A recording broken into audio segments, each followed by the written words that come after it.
She said, "If you don't drive my friends to the concert, I'll just go with my ex instead." I tossed her the spare key and said, "Have fun." Hours later, she was frantically calling me from a tow yard. It started, as these things often do, with a simple request that was not really a request at all. It was a demand wrapped in the thin paper of politeness. I own a garage that specializes in classic car restoration. It is more than a job. It is my passion and my life's work. Last Saturday, I was in the middle of the most critical phase of a project, a full ground-up restoration of a 1969 Charger for a client who was paying a significant amount of money for perfection. The engine was on a stand. The wiring harness was laid out like a complex nervous system. And I had a deadline that was fast approaching. This was not a weekend for distractions. My girlfriend of 2 years, Chloe, knew this. She had known about the Charger project for months. Yet she came into the garage with her 2 friends, Tiffany and Jessica, in tow. They were all dressed for a concert downtown, an event I had told her weeks ago I would not be able to attend because of my work schedule. "Hey," she said, her voice a little too bright. "We're ready to go. The opening act starts in an hour." I wiped the grease from my hands with a rag and looked at her. "Chloe, we talked about this. I cannot leave the shop. I am at a crucial point with the engine timing. If I stop now, I lose a whole day." Her smile tightened. Her friends stood behind her, shifting their weight. Their expressions a mixture of impatience and pity. It was a look I was starting to get used to. "Mark, you promised you would figure something out," she said. "How are we supposed to get there? A ride share will cost a fortune." "I never made that promise," I said calmly. "I said I could not go and that you should arrange a ride with your friends. I assumed one of them would drive." Tiffany spoke up. "None of us want to deal with the parking downtown. It is a nightmare.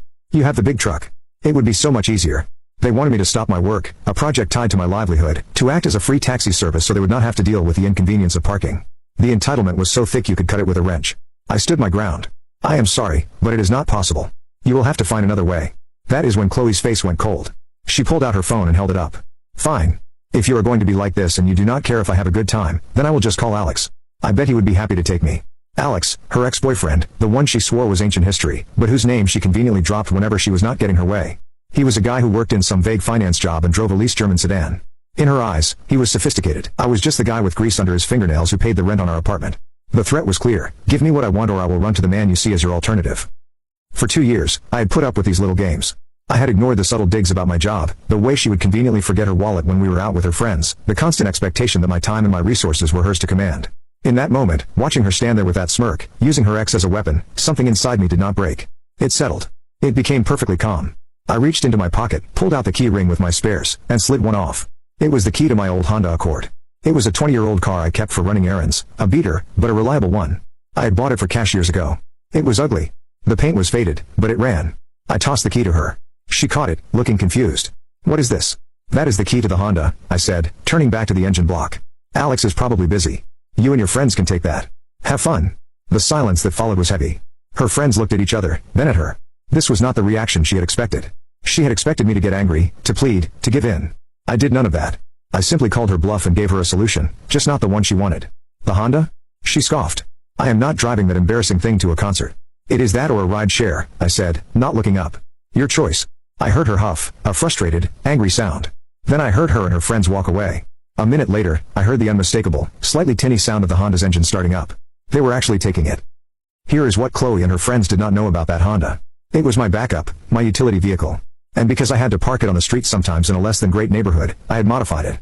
Years ago, I installed a simple GPS tracker under the dash and wired a remote kill switch to the fuel pump. It was a simple anti-theft system. With a tap on an app on my phone, I could see where the car was, and I could shut it down so it would not start again until I reactivated it. I had never needed to use it, but it was there. I had also told Chloe repeatedly about a specific issue with that car. If the check engine light ever starts flashing, I had warned her at least 5 times, it means the secondary fuel filter is getting clogged. You need to pull over immediately and let it sit for an hour.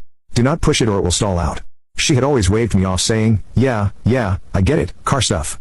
I went back to work on the Charger, feeling a strange sense of peace. Around an hour later, my curiosity got the better of me. I pulled out my phone and opened the tracking app. The Honda was not at the concert venue. It was parked near a popular bar district about halfway there.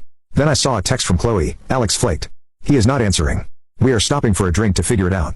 So her big threat, her ex-boyfriend, was just as unreliable as I always suspected. And now she was behind the wheel of my car, responsible for her friends, having completely abandoned her original plan. They stayed at the bar for over an hour. I watched the little dot on my phone's map just sitting there. They were probably complaining about me, about Alex, about how their night was ruined.